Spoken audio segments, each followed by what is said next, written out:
avertissement. L'émission qui suit comporte des propos et des informations de sources douteuses, véhiculées par des personnages tout aussi douteux, dont l'accoutrement fait honneur à leur comportement. C'est sérieux, de voir de quoi ils ont l'air de... Oui.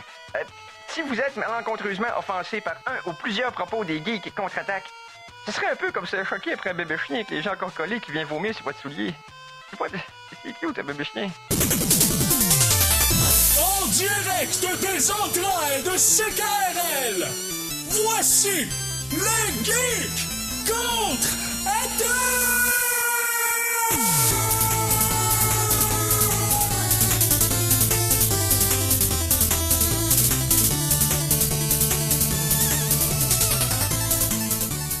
Alors, samedi le 14 avril 2018, bienvenue à ce grand retour à cette émission des Geeks contre-attaque, version condensée. Oh oui. Ce que les anglophones appelleraient fun-sized.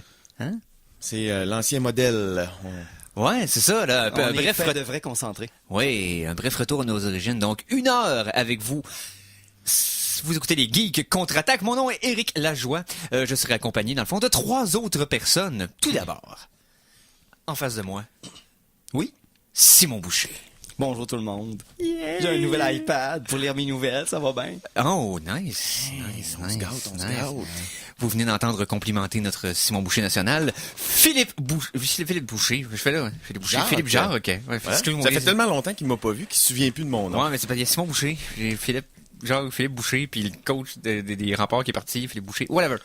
Je t'ai mêlé. Philippe Jarre, salut. Salut tout le monde. Excusez-moi. Et à la mise en onde, Mikey G. Hey, c'est moi. Hey, je veux saluer un de nos auditeurs qui a vu Conan, qui était d'ailleurs au Warp Zone la semaine dernière. C'est passé plein de choses la semaine dernière, dont le Warp Zone. C'est un gars qui nous écoute depuis que notre ouverture, c'était la musique de Spaceballs. Oui, ben regarde, je pense que ça vaut la peine de lire son message. Oui. Hey. OK, intégral. Parce que ça nous fait toujours plaisir qu'on se fasse saluer par nos auditeurs. Donc, par notre auditeur. Oui, alors, c'est un message d'un de nos auditeurs, Jean-François Parent, qui nous écrit ceci. « Ainsi soyez-vous, dis-je-t-il. » Le gars, il y en a mélangé 2. Je suis un fidèle auditeur depuis que j'ai entendu le thème de Spaceballs. Ça fait un bout. Vous êtes mon Wayne's World, ma messe du samedi après-midi. Continuez votre bon travail, j'aime ça vous écouter. Et il salue Conan qui l'a croisé au Warp Zone évidemment et nous considère super sympathique. Donc, hey, merci beaucoup de nous écouter, Jean-François. Et en l'honneur des Geeks contre-attaque, je te dis autant que tu nous le dis. Ainsi sois-tu, mon homme. Ainsi sois-tu. Ouais. Hein? C'est pas juste ça qui se passait la semaine passée, parce qu'on n'était pas en ondes, parce que c'était le Radioton. Ouais, hey, il y a eu des chiffres intéressants. Ouais. Oh que oui. Faites un roulement de tambour, je vais vous dire ça.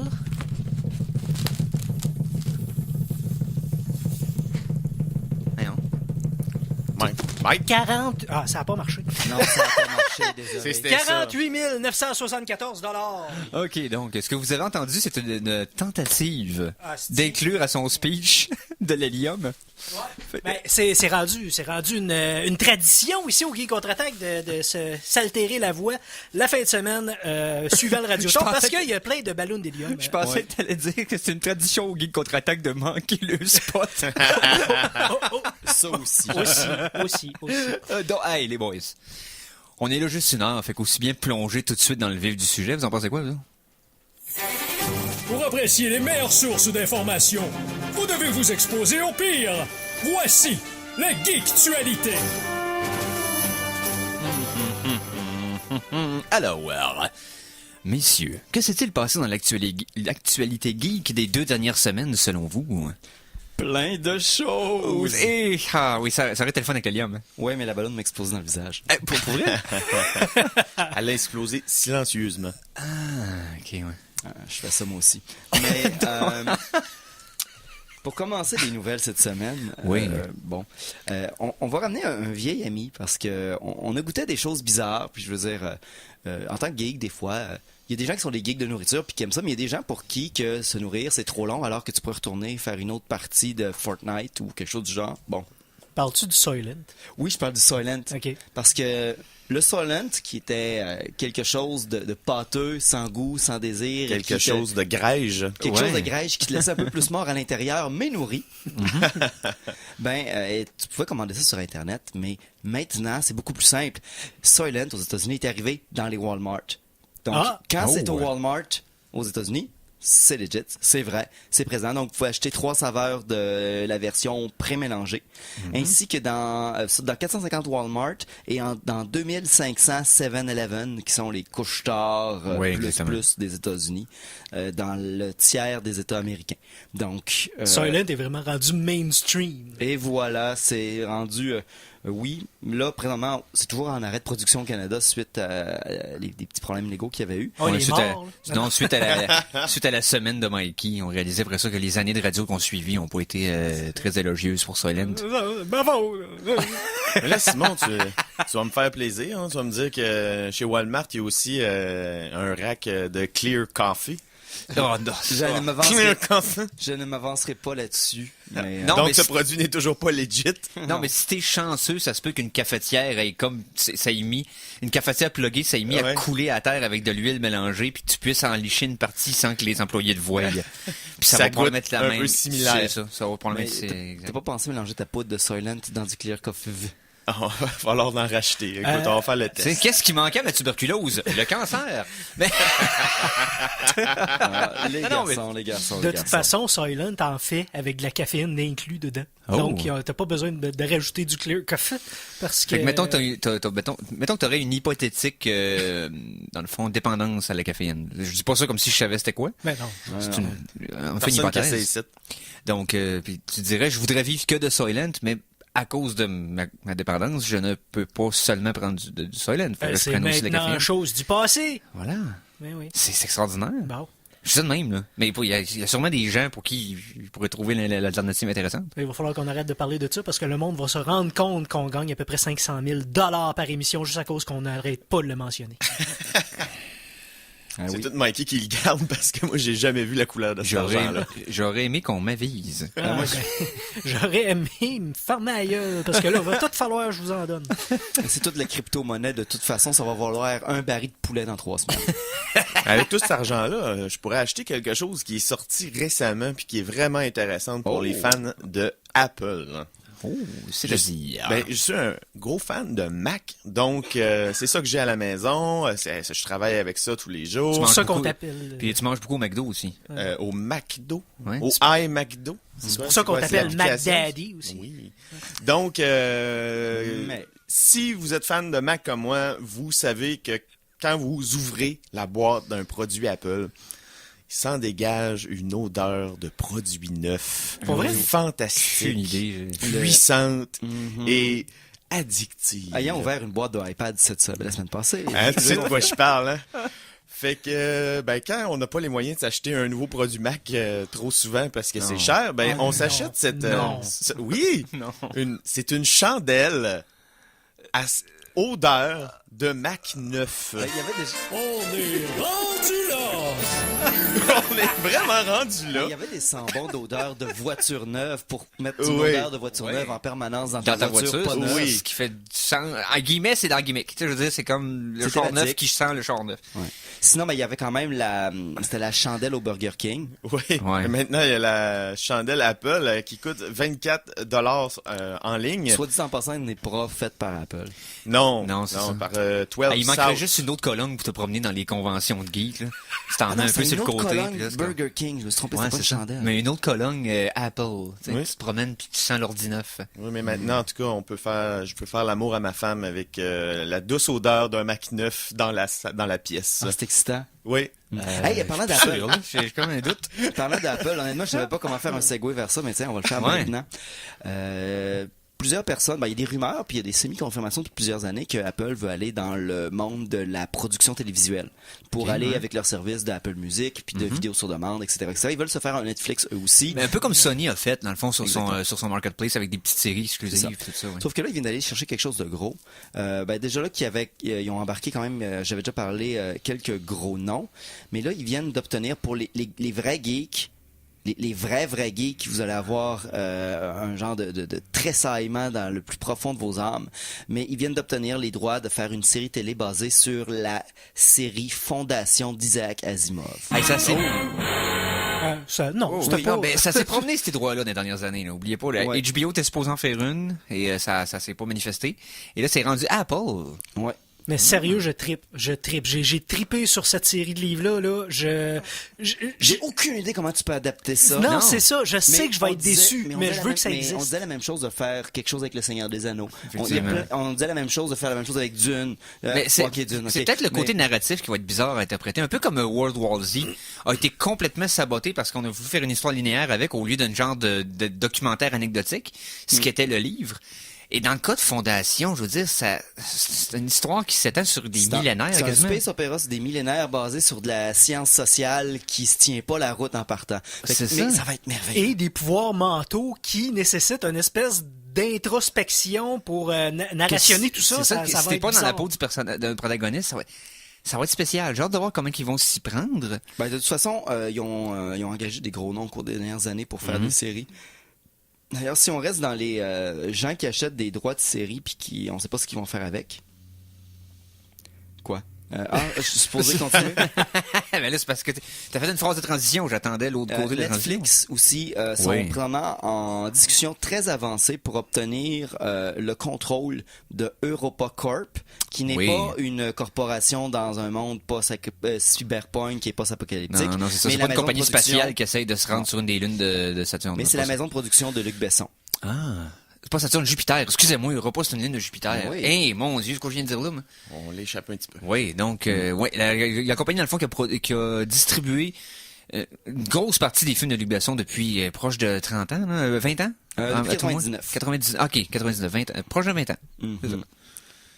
Mais là, bon, suite à Valérian qui a pas fait l'argent qu'il pensait qu'elle allait faire, mais ils ont des petits problèmes d'argent, puis je pense qu'ils vont se faire acheter. Probablement par Netflix, qui devrait probablement venir, je sais pas si ça vient avec le catalogue ou pas, parce que si ça vient avec le catalogue, c'est quand même intéressant. T'as beaucoup de films français. Puis c'est quelque chose qui manque à Netflix, des classiques des films français que j'aimerais revoir, qui sont peut-être pas disponibles aussi facilement qu'on le pense en streaming. Là, on pourrait peut-être avoir un peu plus de viande autour de l'os. Oui. Ben, à tout le moins, ça nous mettrait plus de viande ici pour le pan francophone de Netflix au Canada. Donc, why not? Puis, tiens, tant qu'à parler de maison de production, il y a eu une entente suite récemment à toutes ces victoires. Guillermo del Toro s'est associé avec... Guillermo del Toro. C'est associé à Fox Searchlight, qui dans le fond, c'est la branche, on pourrait dire, indie des films Fox, pour créer un label qui va se spécialiser dans les films de sci-fi, d'horreur et de fantasy. Donc les films de genre. Là, les films de genre geek, quand même.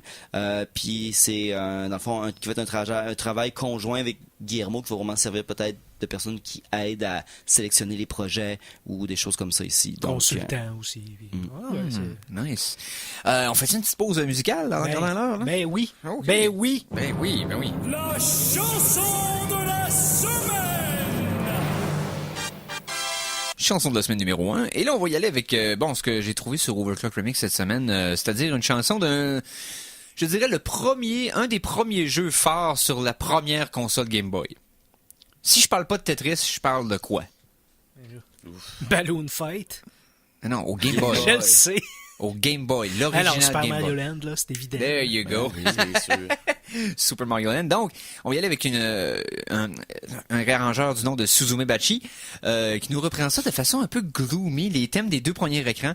On parle de la pièce qui s'appelle Welcome Goombo Probably. On écoute ça au Geek contre Attaque.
Fuck, je suis en train d'en manquer une coupe. Alors, on me s'est entendu faire des... Oui. Oui. Fuck, je suis en train d'en manquer une coupe. OK, bon, ben, il y a de l'hélium quand même quelque part, j'imagine. Donc... Dans le cerveau. Dans le cerveau d'Éric se passent des choses qui devraient pas arriver nulle part ailleurs. Donc, on vient d'entendre Welcome Gumbo Probably de Suzume Bachi. C'est le prix de la trame sonore de Super Mario Land version Game Boy parce que c'est la seule version. Pourquoi j'ai spécifié? Peu importe. Ce jeu-là est amazing. Oui. Tellement là, que j'ai pris tout mon temps dans Mario Maker pour refaire au complet le jeu. Oh, nice. Mario Land, chaque level le plus fidèlement possible. C'était une tâche assez ardue, mais je me suis amusé à faire ça. Hein. Ben oui. Je me suis amusé plus à faire les tableaux qu'à jouer dedans. Là. Mais ça rend la patente assez difficile. Là. Ah non, c'est... j'ai vraiment, là, de façon très honnête, je vais vous le dire, il y a des cours que j'ai eu au secondaire, que j'étais là, mais à laquelle je n'ai pas assisté. Parce qu'en cachette, je jouais à Super Mario Land sur le Game Boy de mon chum, les gars. Comment tu faisais pour te cacher pour jouer c'est pas, en c'est pleine pas, classe? c'est pas si compliqué quand t'es une... Tu lèves ton livre, puis... c'est pas si compliqué quand le prof s'en fout comme de l'an 40. Hein. Ah, tant qu'à ça. Tu sais, regarde. Hey, un peu de funk? Parce que t'as toujours un petit creux. Les Geeks Contre-Attaque sont fiers de te présenter leur soupe minestrone pour le cerveau. Chronique en vrac!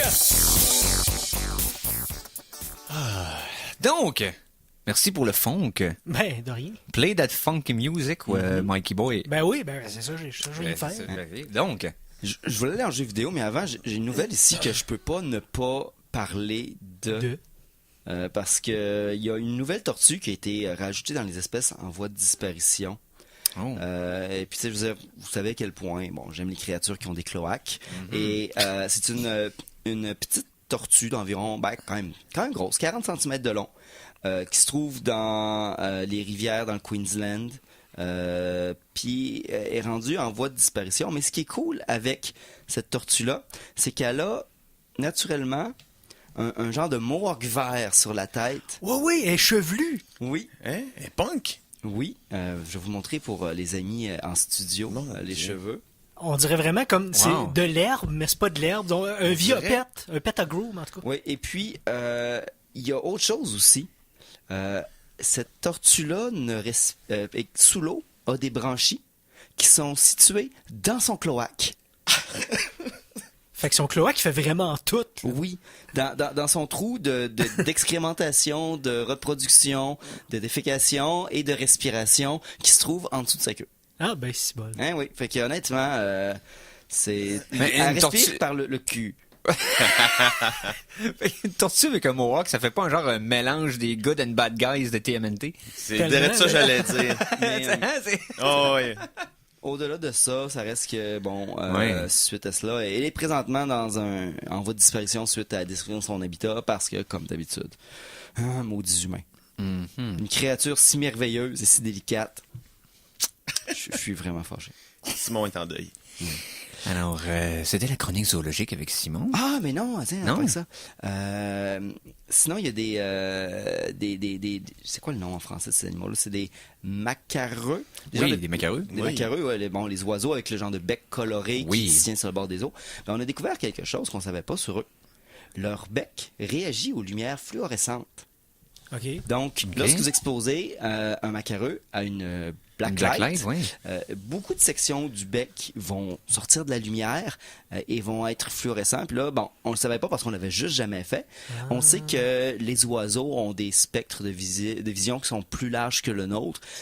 Donc, on le savait déjà. Il y a probablement plein d'oiseaux qui ont des couleurs dans ce spectre-là qu'on ne le sait pas, qu'on trouve peut-être plates, mais que pour eux, on voit. Donc, c'est quand même merveilleux de voir que notre manière d'interpréter le monde est souvent pas bonne parce qu'on est très limité par Simon nous a montré une photo et on dirait vraiment que le macareux s'est pogné le bec dans un rave.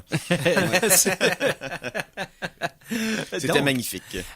Parlons un petit peu de jeux vidéo parce que c'est de ça qu'on parlait pendant la pause musicale et j'évoquais le fait que je pourrais pas beaucoup gamer cette année là, à cause de mon défilm. Donc il y a des jeux que je suis en train de manquer puis je suis comme Mais tu sais, il pourrait t'arriver une mauvaise situation Ouais. Mettons, t'arrives sur ton ordinateur pour justement écrire ta critique des films. Oui. Puis là, t'es pas capable de rien faire parce que ton ordinateur est barré par du ransomware. Dans le fond, un logiciel malveillant qui barre ton ordinateur avec un genre qui encrypte ton disque dur ou tes données. OK. Et puis souvent, ils vont te demander de les payer en bitcoins parce que c'est facile de s'en sortir. On ne négocie pas avec les terroristes! Effectivement, mais celui-ci est spécial parce qu'il ne veut pas que vous payiez le créateur.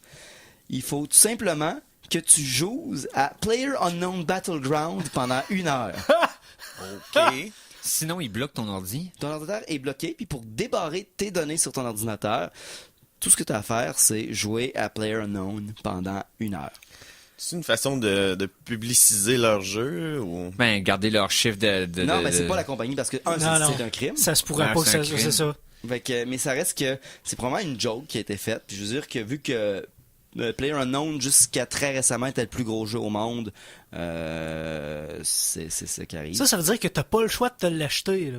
C'est ça la joke, là. Ouais. T'as pas le choix de te l'acheter puis de jouer puis Ouais, parce après que ça, contrairement, mettons, à lui qui vient de prendre sa place dans le Battle Royale, Fortnite, PlayerUnknown, lui, il a quand même un prix d'entrée d'une 30aine de piastres. Ouais, c'est OK, ça. ouais. Fait que oui, le créateur en profite, puis ça fait des ventes, mais c'est peut-être justement quelqu'un qui a fait ça comme joke pour dire « Ah ouais, Fortnite, t'es en train de prendre des utilisateurs parce que c'est gratis, on va forcer le monde à se l'acheter. » Bon, Ouais, peut-être. Qui Moi, sait? je dis que c'est un de ses chums qui s'est dit « Hey, je vais t'aider dans ton aventure de jeu vidéo. »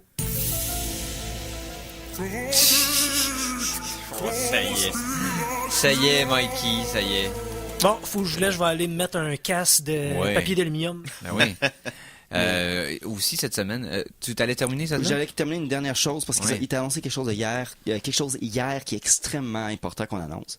Tout le monde se rappelle du NES Mini, du Super NES Mini, Oui. Atari qui va sortir une rétro-console. Puis il y a eu Oui. des rumeurs que il y a eu des fausses consoles qui ont été sorties, mais là c'est officiel, Sega va sortir un Mega Drive Mini. Donc, Oh. la version, le Genesis, pour ceux qui ne connaissent pas là. Présentement, il est uniquement annoncé pour le Japon. Il est annoncé pour plus tard cette année, puis il n'y a pas encore de liste de jeux. Mais un petit Mega Drive gros comme... pas bien gros, ça. Ouais, c'est... OK. Ouais, puis qui va être disponible d'ici la fin de l'année au Japon. Peut-être que ça va se joindre en Amérique du Nord aussi. Ça serait vraiment sympathique Ben qu'ils oui. mettent plus que 67 jeux dessus, tu sais. Ben, Ils en ont-tu plus que 67? Il y en a 30 par console, by the way. Je pense Super NES puis NES. Ouais. Ouais. Il n'y en a pas Ben, beaucoup. c'est ça. Pas C'est beaucoup ça. pour la librairie, on s'entend. Non, c'est ça. Mais Genesis, En par plus, contre, tu peux pas l'updater. le Genesis avait pas le même contrôle de qualité que Nintendo à l'époque. Donc, de faire un best-of de 30 est beaucoup plus approprié pour le Genesis. Mais Parce ça que là, dépend. tu peux ressortir vraiment ce qui les distinguait Mais... plutôt que des ports qui ont fait les deux consoles. Ouais, mais même là, les versions du Genesis étaient parfois meilleures pendant une certaine époque. Oui. Exemple, la version d'Aladin, t'avais une épée, Ouais. ce qui t'avait pas au Oui. Super Nintendo. Graphiquement, Mortal t'es Kombat, meilleur, il y avait du ouais. sang. Au Exactement. Super Nintendo, c'était de la sueur. Graphiquement, l'enjeu était mieux, mais le son était plus limité. Ouais. C'est Fait ça. que ça dépendait vers quel. Fait que le produit total pour l'emballage du Super Nintendo a peut-être un peu plus d'homogénéité dans leur produit à cause de ça. Genesis, des fois, les choses semblaient disparates, mais quand ils réussissaient à pousser dans question graphique, là, les ports d'arcade étaient extraordinaires. là. Mais tu sais, tant qu'à sortir des consoles comme ça, je comprends Ouais. pas le choix de limiter. À cette heure, on peut mettre tellement de Parce que données les ROM sur sont une illégales. On peut petite, pas laisser ça. Il peut pas vendre ça légalement. Non, en- ben, c'est sûr que les autres, ils vendront pas ça. Là aussi, ils ont annoncé que la majorité de leurs titres classiques allaient aussi être disponibles sur la console électronique de Nintendo. Ok. Donc, dans le Nintendo Store. Mais c'est vraiment... Ouais, c'est ça. Ici, c'est l'attrait d'acheter une console... Rétro. à la limite, si tu veux vraiment ça, monte-toi un émulateur avec un Arduino ou quelque chose du genre. C'est sûr. Pour être honnête, là, s'ils sortiraient ça puis qu'ils le mettaient accessible en ligne, puis que tu vas en ligne puis tu peux acheter des jeux à 50 cents une pièce. Ouais. Ça, il ferait de l'argent Un avec paquet ça. d'argent, puis mais moi, si je y a- mettrais un 30-40$ piastres pour mais m'acheter si des jeux que j'ai trippé quand tu j'étais rajoutes un jeune. niveau de complexité. Il faut que tu impliques que dans ta console, tu ailles une carte sans Ah, fil. ouais. Ensuite de ça, il faut que tu aies une interface supplémentaire pour connecter des réseaux, Ouais, gérer c'est des ça. réseaux. Ok, Tandis ouais. que là, la machine, c'est pas compliqué. C'est vraiment juste un sélectionneur de jeux. Effectivement. Puis- Simon, laisse-nous nos rêves! Ben, tu sais, Non, on achetez-vous comprend. un Raspberry Pi, puis faites-vous quelque chose qui va C'est sûr. émuler tout croche, puis tu sais, laissez faire. Ah, au moins, une autre chose qui est sortie dans l'univers des jeux vidéo cette semaine, les premières critiques ont été comme... Ah, pas ça, ok. les premières critiques ont été... l'embargo s'est terminé pour les critiques de God of War. Et c'est très, très, très positif. Du genre, on a une moyenne de presque 95% dans Metacritic, ce qui est énorme pour un jeu qui n'est pas encore sorti. On a rarement vu ça aussi unilatéralement unanime. Le seul défaut, à cause de ses qualités, c'est-à-dire la cinématographie qui est continue un bout à l'autre. Moi, honnêtement, je comprends pas comment ils ont fait ça. C'est le frame rate qui mange un peu une claque. Ouais. C'est la seule affaire. Sinon, le jeu, apparemment, est parfait. Ça pourrait même supplanter Last of Us en termes de popularité. Là, il était à 95, effectivement, sur Metacritic. C'est énorme. Je vais le voir sur OpenCritic. C'est énorme. Donc, regarde, j'ai hâte de l'essayer en 2019. J'ai hâte de voir ce que ça va donner. Je regardais juste des exemples de graphiques où il y avait le déplacement et l'enfoncement de la neige quand il marche dans la neige. Il avait déjà fait de quoi de sensationnel avec le DLC de Horizon Zero Dawn, mais ce coup-là, c'est fou, là. Mais, ouais. Que ce soit comme processé en temps réel. Oh oui. C'est extraordinaire, là. Quand même que le framerate, c'est à 30, écoute, là. D'un point de vue technique, ils disent quand même que l'engin de Horizon est supérieur. Ah ouais? Ouais. OK. Mais l'engin d'Horizon, il paraît que c'est une merveille technique. Oui. Reste que Sony nous gâte avec ses exclusifs depuis un an ou deux. Là, sont en feu. Là. Mm-hmm. Donc, hey, messieurs, on y va-tu pour une petite pause? Une pause? Pas une pause? Pause. Fait qu'on va aller en pause pour revenir. On va revenir par après pour la deuxième et dernière demi-heure. Donc, un show positionné pour la deuxième demi-heure. Oh. Alors attention, ici c'est François Pérusse. Et ce que vous écoutez en ce moment, c'est les Geeks contre-attaque. Fait que, watch out. À CKRL 89,1.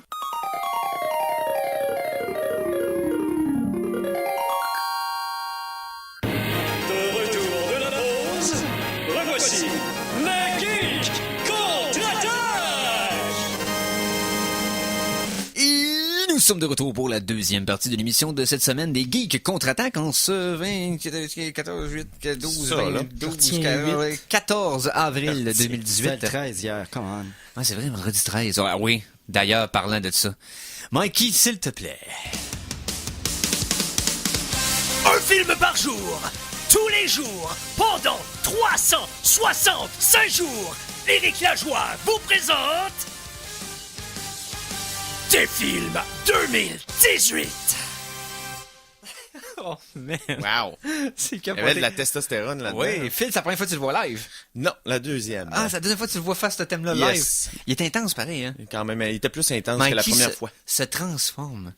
On a la version Super Saiyan. La version Hulk. Ouais, ben d'ailleurs, c'est tiré, la trame sonore est tirée de Dragon Ball Super. Tiens donc.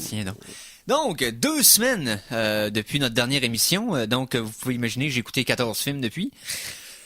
Statistiquement, c'est pas incroyable, pareil, quand tu y penses. Ben, j'ai atteint quelques milestones en bon français pendant cette période, mais j'ai aussi eu une belle variété dans ce que j'ai écouté, plus que les dernières fois. C'est-à-dire que, pour résumer rapidement, je vais vous énumérer les films que j'ai écoutés, puis après ça, je vais vous parler des highlights. Je peux-tu juste dire, la variété, le range, ça va de Citizen Kane au dernier Jason. Oui, littéralement.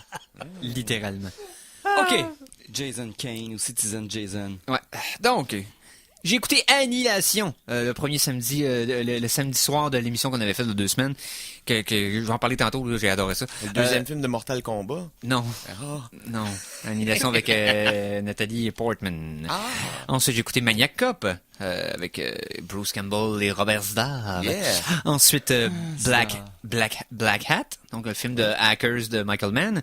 J'ai écouté Fantastic Beasts and Where to Find Them, que j'avais pas vu encore. Harry Potter. Oui, The Killing of a Sacred Deer, la suite du réalisateur qui a fait The Lobster, dans le fond. Son film d'après, qui est particulier. Simon, tu vas adorer Killing of the Sacred Deer. Je te le recommande fortement. Il est sur Netflix. Ensuite, The Titan. Je vais vous en reparler un peu plus tard de Titan parce que ça a eu de l'impact sur notre page Facebook. Je vous dirai à quel point. Mission Kill Fast. Ça aussi, je vais en parler. Incendie de Villeneuve. The November Man avec Pierce Brosnan. J'ai écouté Brawl in Cell Block 99 comme 99e film de mon défilm. Avec Vince Vaughn, qui est magistral dans ce film-là. Honnêtement, là, c'est capoté. C'est violent comme les bons vieux films d'horreur des années 80 qui se foutaient des conséquences. Okay. Puis c'est cool. Puis les conversations sont matures, puis juste logiques, puis pas de déduction imbécile de fait. Bref, il est malade.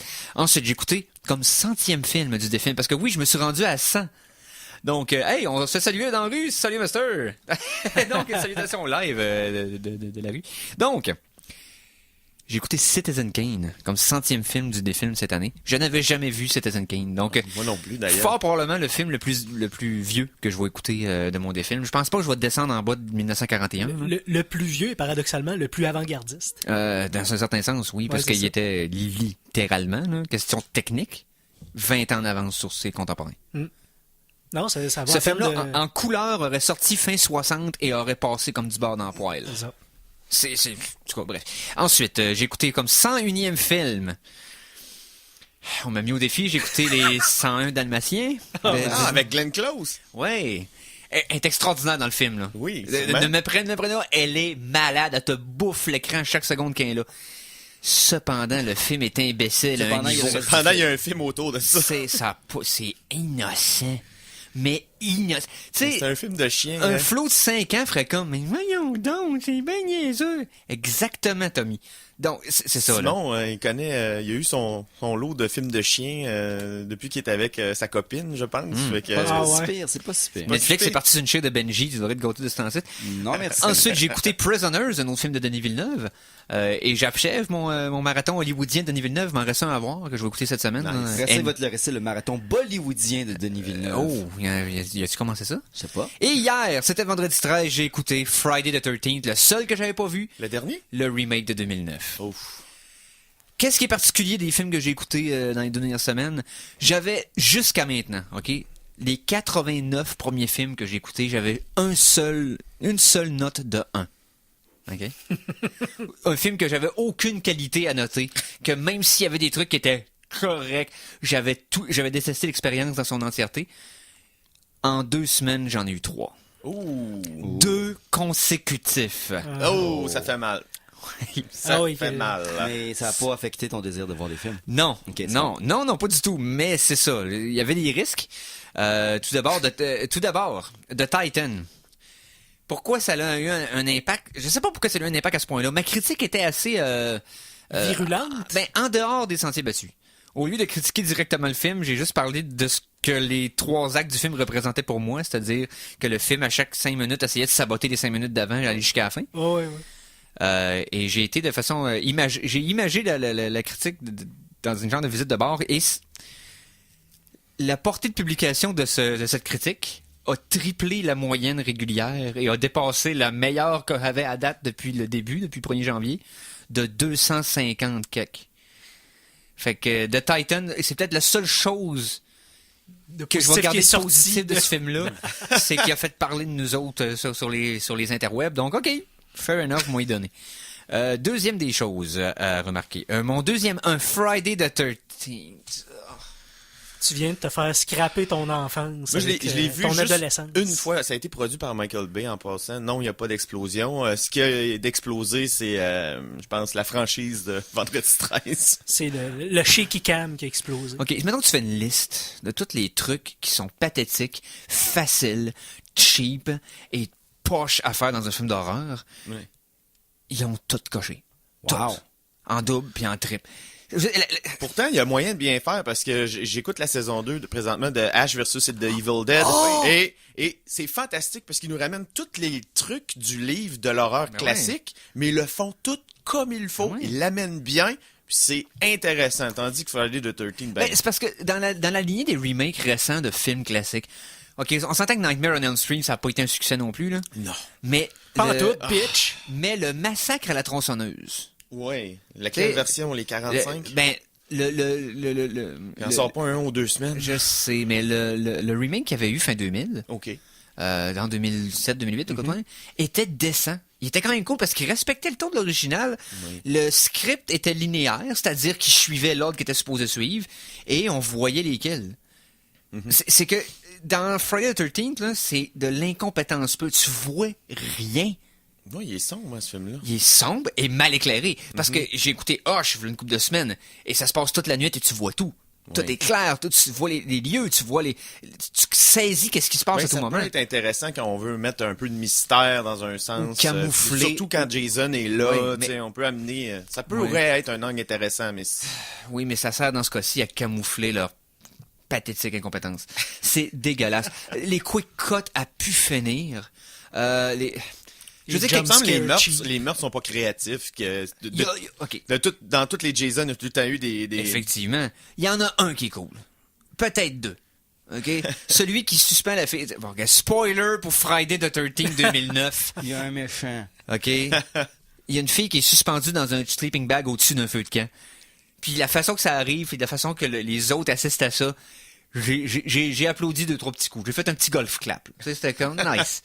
Et la façon dont le main douchebag du film, dans le fond, notre antagoniste, qui était prévisiblement antagoniste, il meurt de façon quand même relativement spectaculaire. Cependant, les dialogues.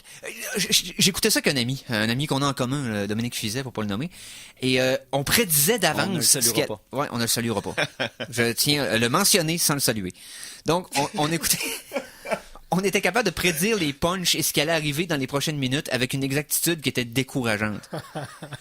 Il y a rien pour ce film-là. La version de Jason est correcte pour un remake, mais ça aurait été le fun qu'on le voie. Il enlève son masque à Manny, tu fais comme waouh, mais il y a tellement d'ombre que tu vois pas le make-up qu'ils ont fait. Ça. Fait que ça donne rien. Et jamais 203, t'en as eu un troisième, un sur 5. J'ai eu un troisième, un sur 5. Visiblement mal à la tête. Parce que je veux revenir au premier brièvement de Titan. Je vais pas parler du film dans ma critique, j'ai juste comme évoqué mes sentiments. Mais de Titan, c'est un sci-fi qui connaît pas c'est quoi un sci-fi, change d'idée en plein milieu du film à propos de quoi qu'il est, choke complètement sa prémisse, nous fait des promesses qu'il livre pas, et une dernière scène, les derniers 10 secondes de Titan, c'est comme quelqu'un qui arrive avec un cadeau à ta fête, tu rouvres le cadeau, et en rouvrant le cadeau, tout le monde tombe mort autour de toi. Puis t'es comme, voyons, pourquoi? Tu pensais qu'elle allait trouver quelque chose dedans dans le cadeau, et il arrive de quoi de wrong, complètement wrong tout le tour. C'est n'importe quoi, la dernière scène. Ouh. Ça n'a jamais été annoncé dans le film. Ça arrive, c'est comme, alors, allez donc, OK? Donc, non, j'ai pas juste pas aimé de Titan. Je l'ai détesté de toutes les fibres de ton corps. Oui. Et j'ai écouté Mission Kill Fast. Par accident, je tiens à dire. Par accident. J'avais découvert un nouveau site de streaming pour des films... toutes les Asylums sont dessus. Ah, OK. La qualité de tiers main. Exactement. Parlant d'Asylum, le prochain Sharknado sera le dernier. Bon. C'est le temps. Dans l'espace. Tu veux dire caméo Nado? Ouais. Ce que ça aurait dû être le premier. Mais, parce que Asylum, c'est des films poches faits exprès d'être poches. Je suis pas un fan de ça. J'aime pas ça. Ils sont trop assumés, mais en plus, ils sont vraiment mauvais, genre plus mauvais. C'est ça. Fait qu'Operation Kill Fast, ça se voulait un nanar? Ben, c'est que on en regarde, j'étais avec un ami, on survolait cette chaîne-là pour découvrir les films, juste les covers de films, on trouvait ça hilarant, tu sais. Pour essayer de voir les trailers. Puis là, on a tombé sur celui-là, on a commencé, puis au lieu de commencer le trailer, on a commencé le film. Puis après 5 minutes, on commençait à déconner, on dit, regarde, on l'écoute. Quelle expérience désagréable. Il y a 7-8 scènes qui sont drôles, là, mais le reste du film est beaucoup... T'entends rien. T'entends rien. Notre running gag dans le film, qu'on a dit à peu près 200 fois pendant 1h30, c'était « Hein? Quoi? » C'était tout le temps, à chaque phrase. T'es entends parler, il y a un gars qu'on entend clairement. Puis il n'y avait pas un micro spécial pour un dude. Ça veut dire que non seulement il y avait des micros merdiques, mais en plus il y avait des acteurs qui projetaient pas. Qui s'étaient tous fait piquer la langue par une guêpe. Okay? Ouais. Ou des patates chaudes dans la bouche. Ou des patates chaudes dans la bouche. C'était Roy Dupuis en début de carrière. C'était mauvais. Et ça fait partie, et je tiens à spécifier que ça, c'est un nanar pur. C'est-à-dire c'est un film qui a été tourné en 83 et sorti en 91 parce que le gars, ça y a pris 9 ans pour avoir assez de budget pour payer la post-prod. Et détail intéressant, Eric, pour être un nanar, il faut que ce soit quand même bon.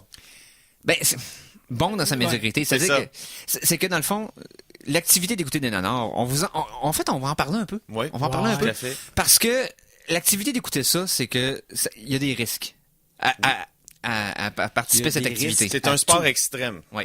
C'est-à-dire, tu peux mourir dans ta cuisine. Pour tous les diamants que tu vas trouver aussi, un film que tu n'as peut-être pas entendu parler par personne et qui est tellement un échec sur toute la ligne que chaque 5 minutes, il se passe de quoi d'absurde ou de mal fait ou un effet spécial qui fait pas la route ou une réplique par rapport qui te tient diverti pendant la durée du film. Il y en a qui vont avoir 2 scènes comme ça, puis le reste, c'est 1h30 de platitude à vouloir t'ouvrir les veines avec le DVD une fois que tu vas l'avoir sorti puis casser en deux. C'est ça, là. C'est une activité à risque. Et là, j'ai payé le prix. OK? Donc, pour en parler plus... Ouais. On aurait une toune. On aurait une toune tout d'abord. Ouais. Et on va avoir aussi un chroniqueur. Hey. La chanson de la semaine 2! Alors, chanson de la semaine numéro 2. Philippe, je te laisse. À tout seigneur, tout honneur. T'as amené la toune. Présente-nous-la, mon fils. Je vous ai amené la toune titre du fantastique nanar The Room. Pourquoi? Parce qu'avec la sortie récente de Disaster Artist que j'ai vue et que je vais un peu parler de ça au retour de la pause, oui. Mais ça a repiqué un peu l'intérêt de The Room en général et aussi des nanars. Ben, de cette activité-là qui peu de gens pratiquent, et peut-être là, plus de gens vont être intrigués parce qu'ils vont vouloir écouter The Room pour savoir de quoi ça parle. Ils vont peut-être être intrigués à se promener, là, avec Troll 2, puis avec Samurai Cop de sa monde, puis il y a une belle trail à se faire. Donc, Ninja 3. On va écouter... En plus, supposément que Best Friend, on en a parlé un petit peu, les premières critiques, c'est que c'est une expérience. Donc, on rentre dans les mêmes catégories que The Room. Donc, je vous laisse avec cette expérience musicale qui irradie par sa médiocrité, même dans la musique. Donc, c'est le thème principal de The Room par Mladen Milicevic. Les seules choses de The Room qui n'ont pas été faites par Tommy Wiseau. Et oui, c'est ça. Et on l'écoute présentement au Geek Contre-Attaque. Yes!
Alors, on vient d'entendre...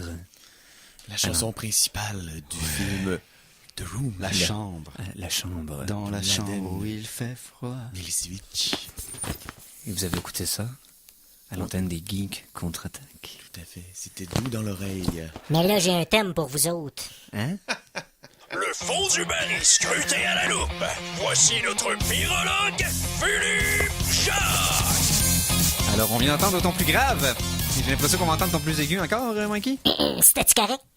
Là, c'est correct. Bon. Bravo, bravo, mon Mikey. 40 minutes trop tard, mais tout de même. Ouais, tu sais, tout vient à point à qui sait attendre. Dit avec de l'hélium, ça sonne toujours mieux. Donc, pourquoi que j'ai amené The Room et que je veux parler du Disaster Artist? Dis-les comme faut, Mikey, s'il te plaît. De Disaster Artist.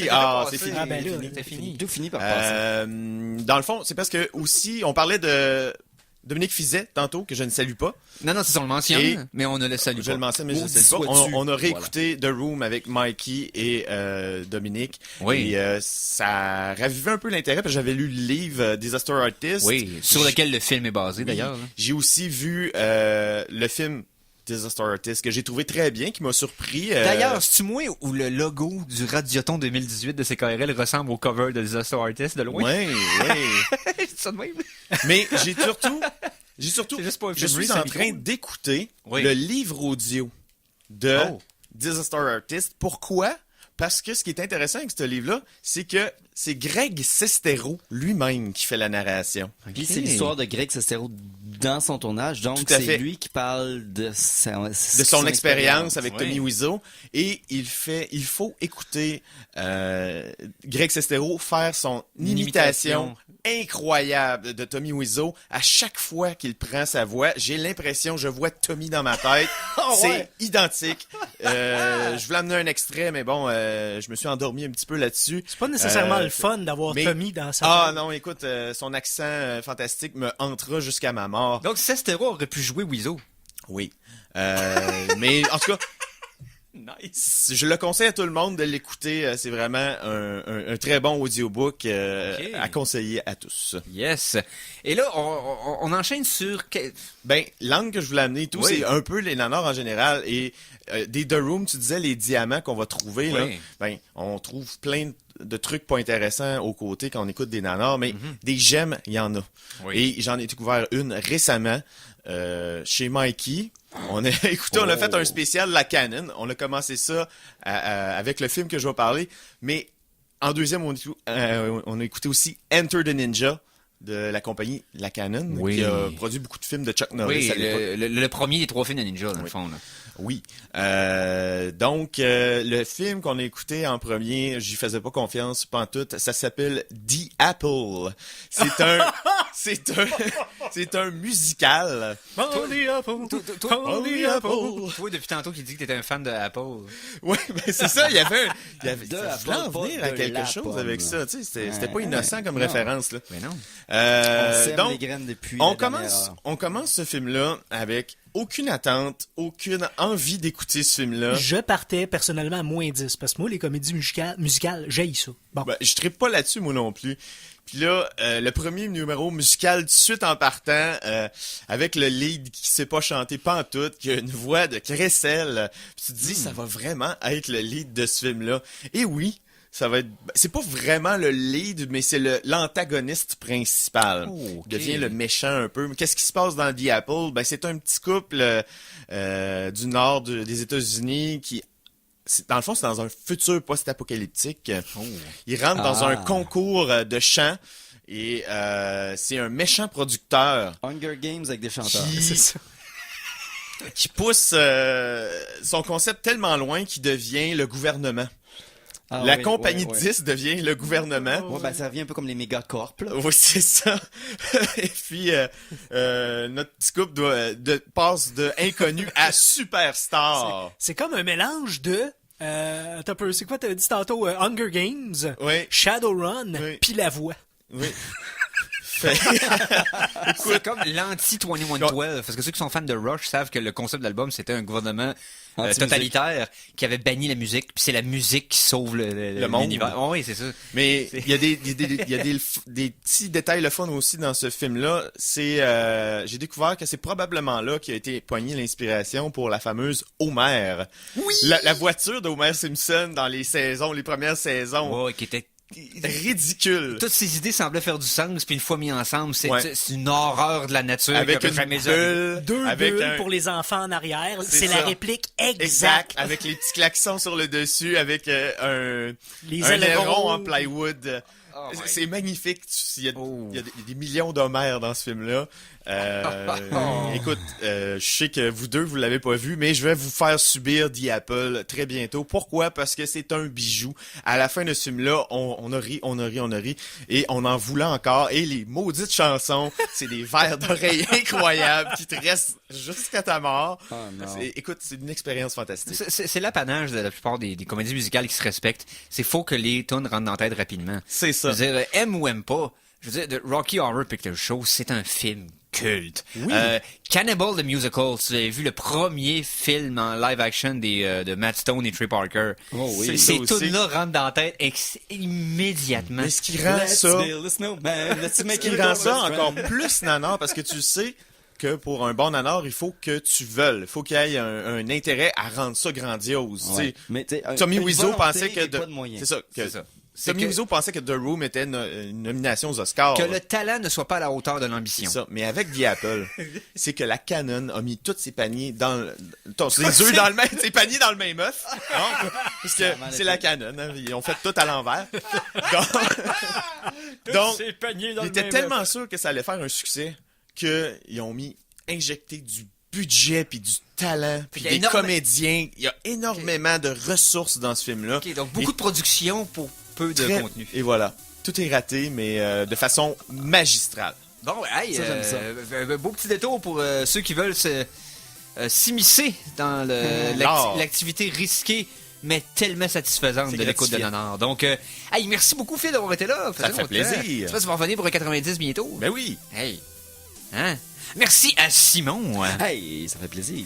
Hey, je remercie aussi Mikey G. Ben, c'est moi qui te remercie, Eric. Et la semaine prochaine, manquez pas ça, dans notre premier 90 minutes depuis un bout, on va manger des affaires. Oh! Mais en attendant, c'est de la musique latine avec Musisol qui s'en vient à CKRL 89.1. Yes! Alors, en te remerciant Mikey, en te remerciant JF Parent qui nous a salué au début de l'émission. En ne saluant pas Dominique Fizet. Mais en le mentionnant. Ouais, mais surtout, en vous remerciant, vous autres gang de fous. On se repogne la semaine prochaine. Salut les geeks!